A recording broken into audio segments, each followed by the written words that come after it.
레위기 18장 보겠습니다.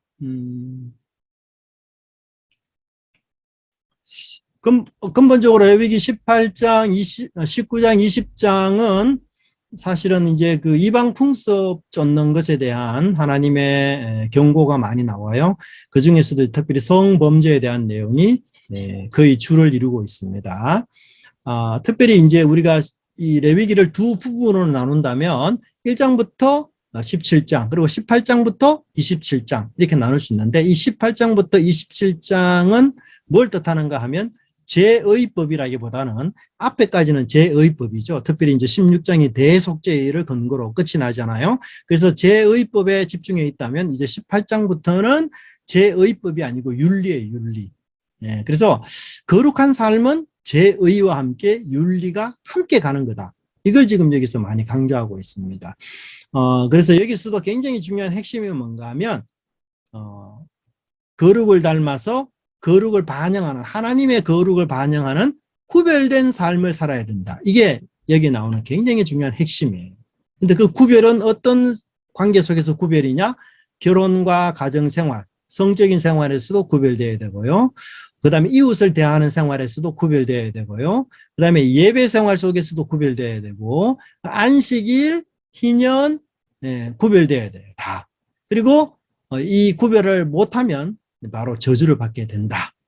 그런 식으로 해서 이 18장부터 27장이 진행되고 있는 것을 우리가 볼 수가 있습니다. 자, 18장에서는 이스라엘 백성들이 과거에 어디에 살았습니까? 애굽에서 살았잖아요. 그리고 미래에 어디에 살게 될 겁니까? 가나안 땅에 살게 될 거예요. 그래서 이 과거와 미래를 이야기하면서 그들이 가나안 땅 백성들이 살아왔던 성풍습에 대해서 경고하시고, 그들의 풍습을 따라가지 말고 하나님의 말씀과 규례를 따라 살 것을 이야기하고요.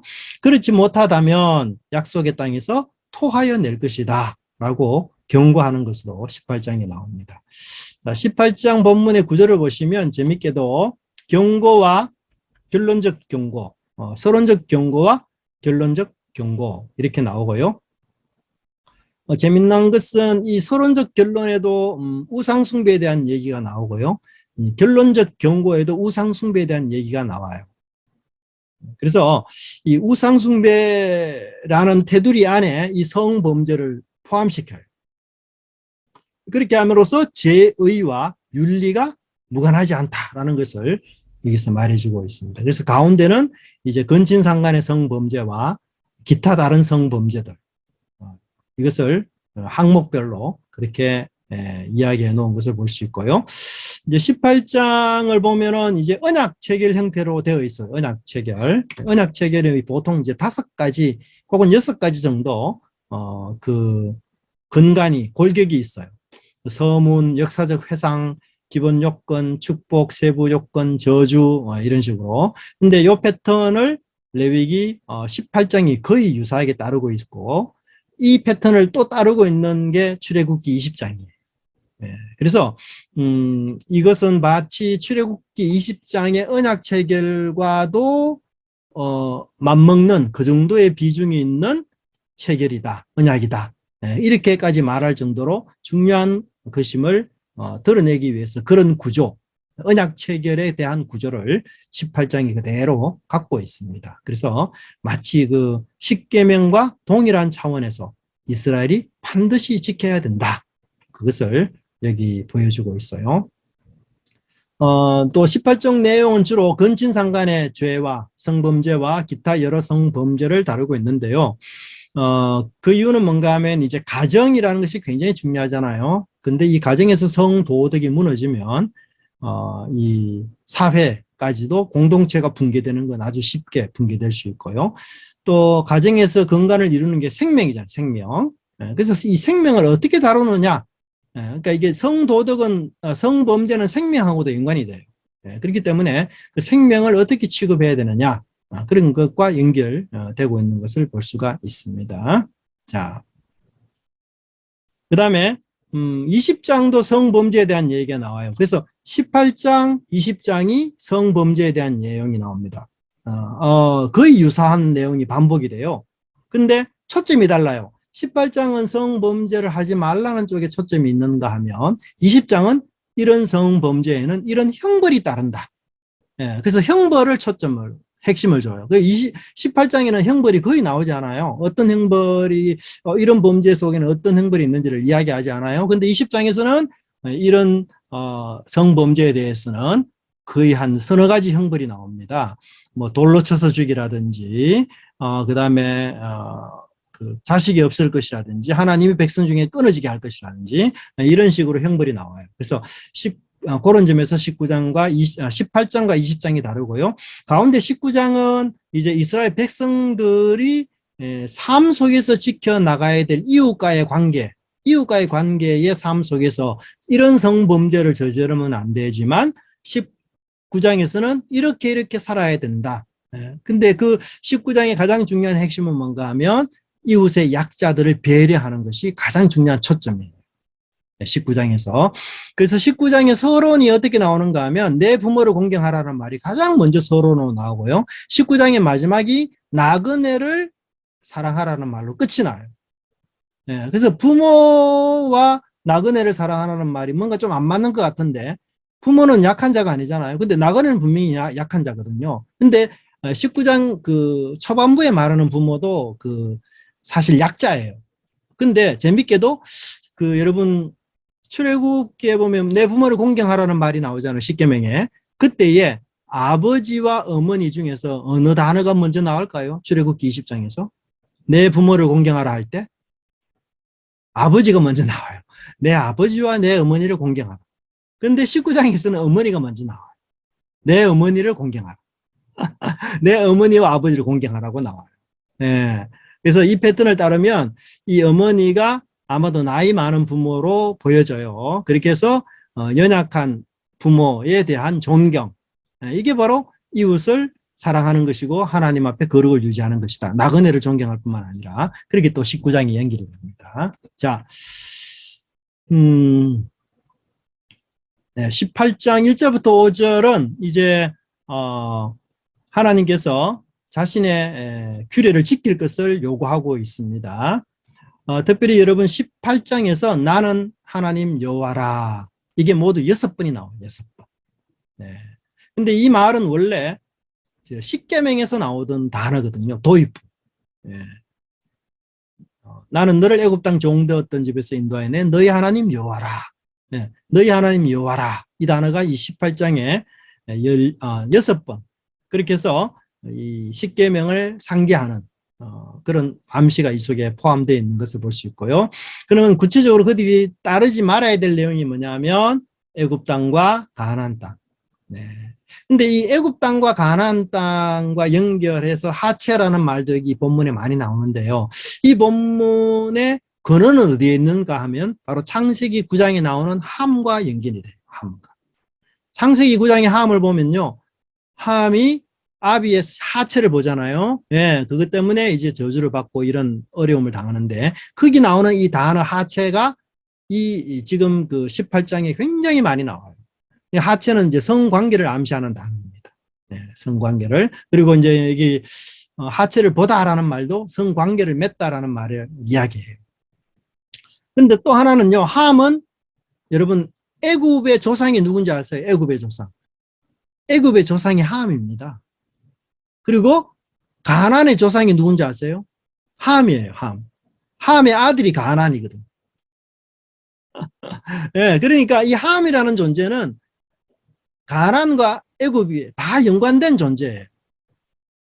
예, 그러니까 창세기 9장에 나오는 본문하고 지금 연결이 됩니다. 그리고 그 9장에 나오는 하체라는 본문하고도 연결이 다 되고요. 예, 그래서 이미 창세기에서 언급된 내용을 여기서는 더 구체화시키고 반복하면서 그 가나안이 저주를 받았는데 너희들도 그런 저주를 받지 말라라는 암시가 더 깊게 깔려 있음을 우리가 볼 수가 있습니다. 네. 자, 그렇다면 그들이 살아야 될 법도는 뭐냐 하면 4절과 5절에 여기 재밌게도 내 법도 내 규례, 내 규례 내 법도 이렇게 나오고요. 따르다 지키다, 지키다 따르다, 이런 식으로 본문이 나와요. 그렇게 하면서 굉장히 반복이죠, 반복. 하나님의 법도와 규례만을 너희가 꼭 행해야 한다. 그렇게 말하고요. 1절부터 5절까지 행하다라는 말이요. 사실 여러 품사를 동반해서 모두 6번이나 나와요. 6번. 행하라, 행하지 말라, 행하라 이런 식으로 그만큼 행함이 강조가 돼 있어요. 그래서 5절에 뭐라고 표현됩니까? 사람이 이를 행하면 그로 말미암아 살리라. 네. 근데 이 산다는 단어가 영생을 얻는다 이런 뜻은 아니에요. 하나님의 언약 관계 안에서 복과 안영을 누린다. 이런 뜻이죠. 차원 높은 풍성한 삶이 준비되어 있다. 그렇게 볼 수 있어요. 자, 그러면은 이제 근친상간의 성범죄의 기준이 뭐냐? 여기 보시면, 여기 본문 안에서는 이제 그 가족의 경계를 3세대까지 걸쳐서 표현합니다. 3세대까지. 특별히 혈육이라는 관계를 여기서 강조하고요. 근친상간은 3세대. 예. 그래서 거기 도표를 보시면 어머니, 계모, 누이, 손녀, 이복 누이, 고모, 이모, 숙모, 며느리, 제수 예, 이렇게 해서 3세대에 걸친 가족의 경계를 하나의 근친상간으로 그렇게 표현되고 있는 것을 볼 수가 있습니다.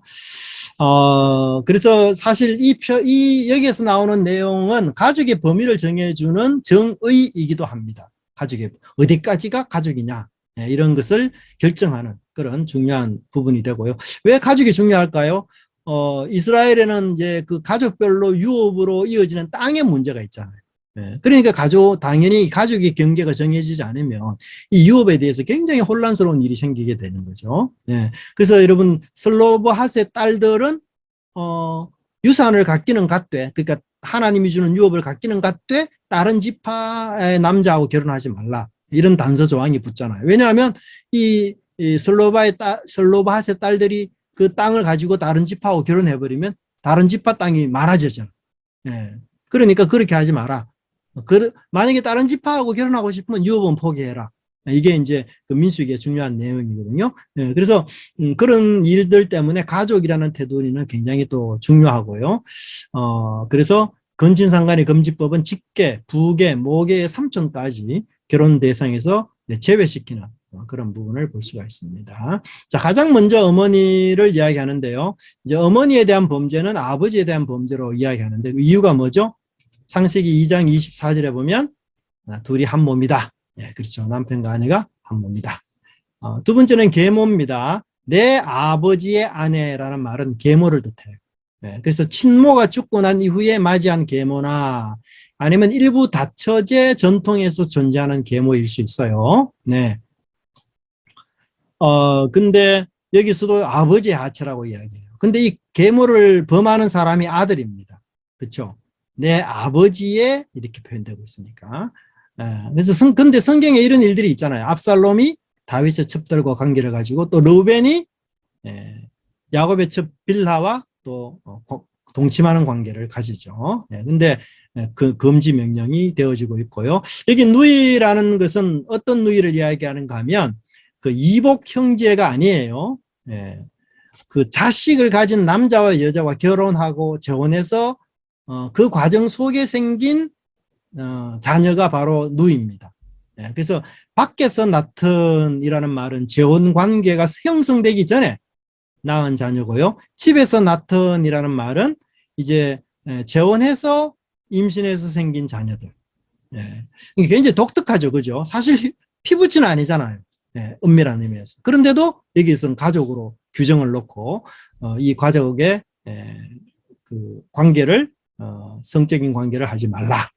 그 다음에 이제 10절에는 손녀와 외손녀. 손녀와 외손녀를 이야기하는데 사실은 이게 그 아들의 하체다. 이렇게 말하는 게 어떤 면에서는 우리가 이해하기 쉬운데 너의 하체라 이렇게 표현해요. 여기서 너는 할아버지잖아요. 할아버지 왜 어떻게 손녀의 생명이 왜 아버지에게 있는 건데 왜 여기서는 할아버지라고 이야기할까? 아마도 그 이스라엘 사회 자체가 가부장적인 사회잖아요. 그러니까 가부장적인 사회에서는 3세대의 족장이 제일 어른이에요. 그래서 그 할아버지가 그 가부장 전체의 어른으로서 암시해 주고 있어요. 예, 그래서 책임, 할아버지가 이 모든 책임을 갖고 있는 존재다.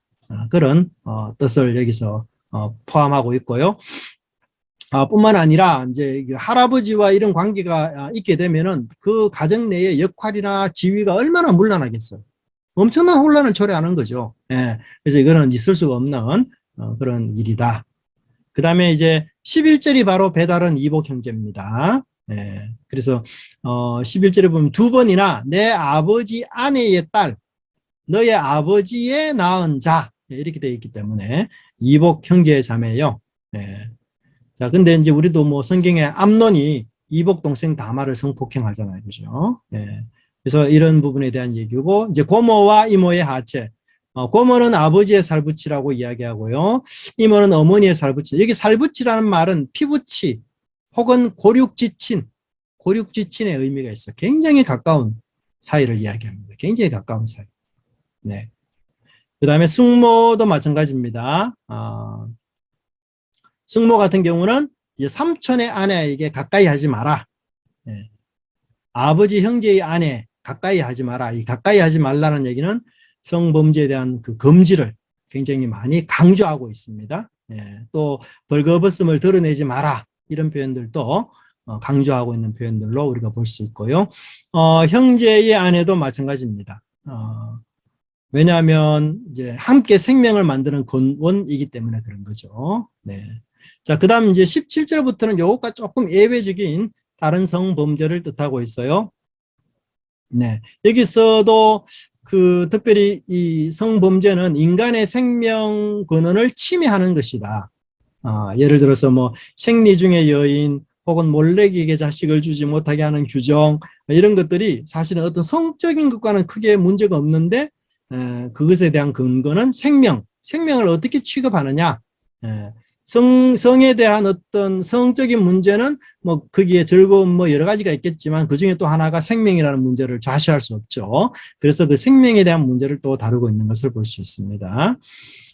그 다음에 17절에는 이제 모녀를 동시에 취하는 것, 이것도 잘못인데요. 여기서는 이제 그 딸을 가진 과부와 결혼한 남자가 의붓딸에게 성범죄를 하는 것이나 아니면 과부가 된 장모가 남자의 집안에 함께 살게 되었을 때 그녀를 상대로 성범죄하는 것을 방지하는 것을 이야기합니다. 네. 근데 이것도 악행이, 특별히 여기에 이제 중요한 단어가 나오는데 악행이라고, 악행. 이 악행이라는 말은 고의적인 죄를 이야기해요. 고의적인 죄. 네. 고의적인 죄다. 고의성. 이 고의적인 죄는 20장에 가면 전부 사형이에요. 사형. 네. 그래서 20장에 보면 장모와 아내와 남편이 이렇게 같이 행음했을 때 하나님께서 이 세 사람을 다 죽이라고 하거든요. 근데 이상하잖아요. 왜냐하면 남편과 아내가 관계를 갖는 건 문제가 아닌데 왜 장모가 끼어들었다고 해서 세 사람을 다 죽이느냐. 성경에서 세 사람을 다 죽이는 거에는 반드시 이 성에 대한 암묵적인 동의가 있었다를 전제해요. 네. 일방적인 피해 같은 경우는 그 일방적인 피해를 당한 사람을 보호하고 죽이지 못하게 해요. 근데 그렇지 않는 경우는 간음 같은 경우는 다 죽입니다.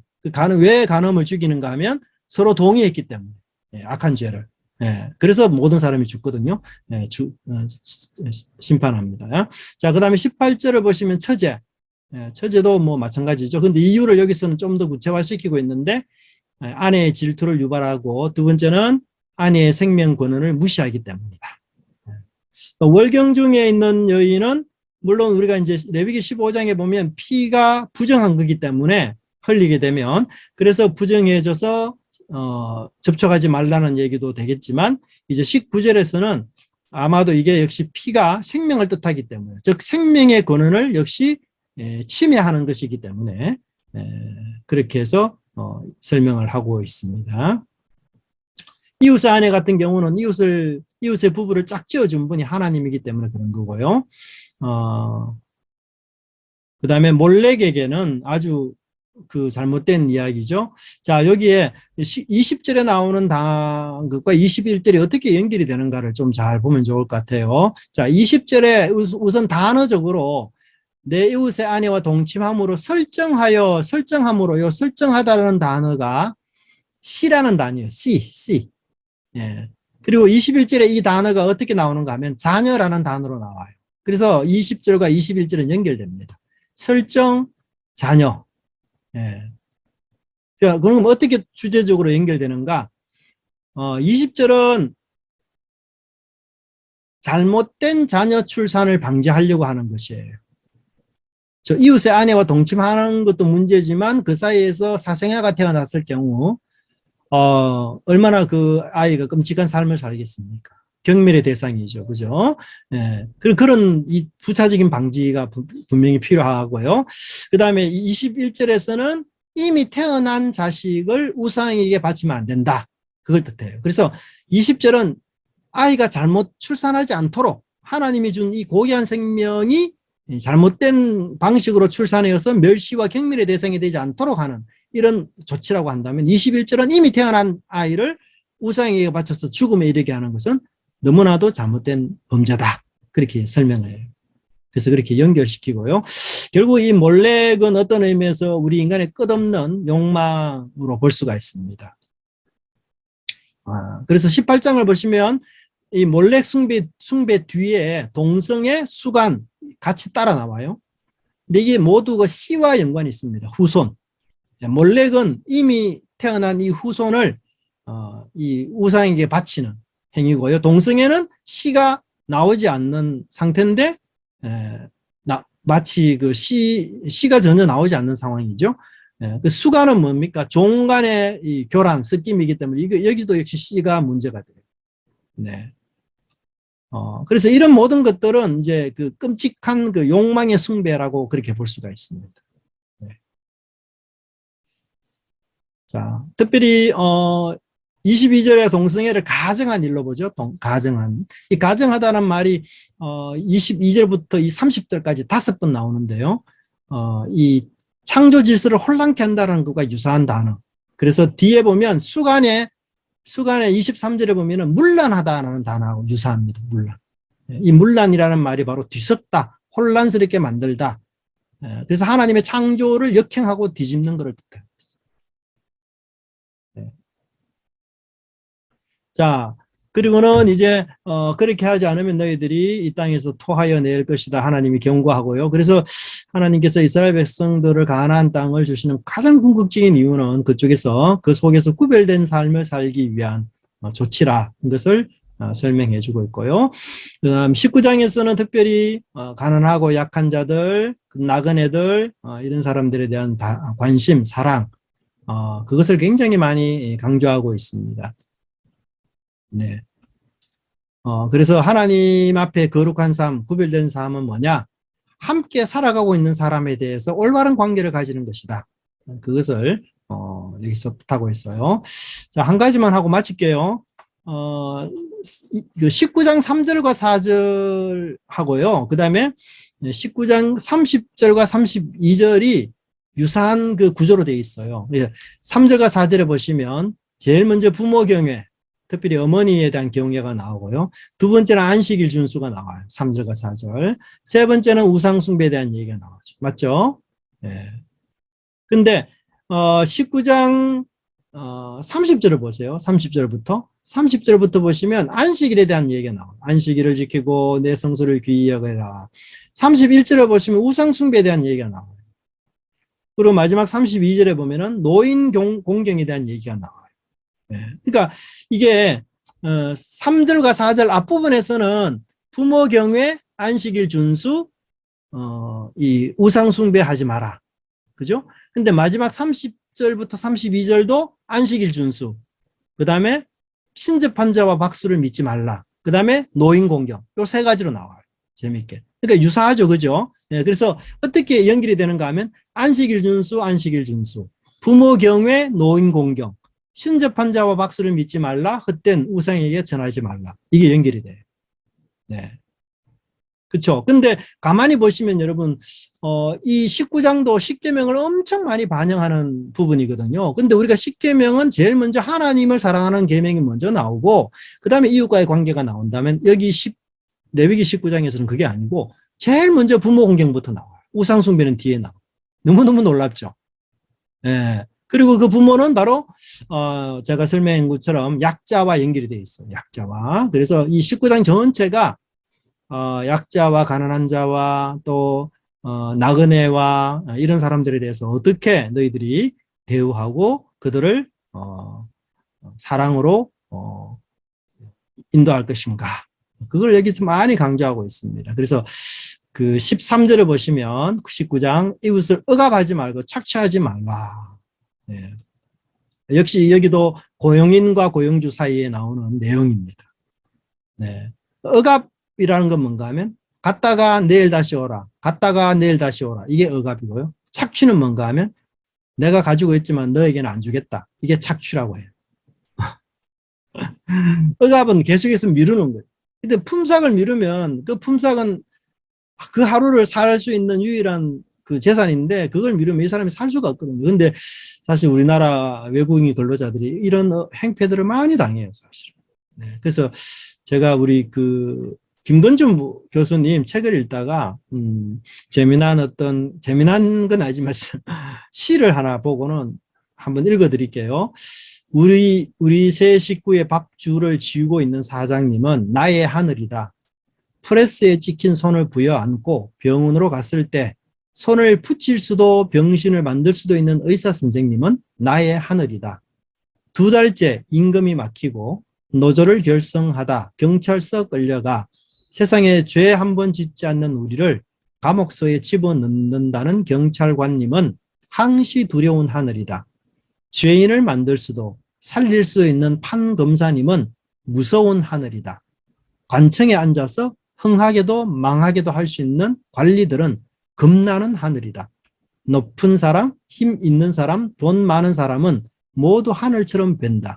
아니, 우리 생을 관장하는 검은 하늘이시다. 나는 어디에서 누구에게 하늘이 되나? 대대로 바닥만 살아온 힘없는 내가 그 사람에게만은 이제 막 아장걸음마 시작하는 미치게 예쁜 우리 아가에게만은 흔들리는 작은 하늘이겠지. 아, 우리도 하늘이 되고 싶다.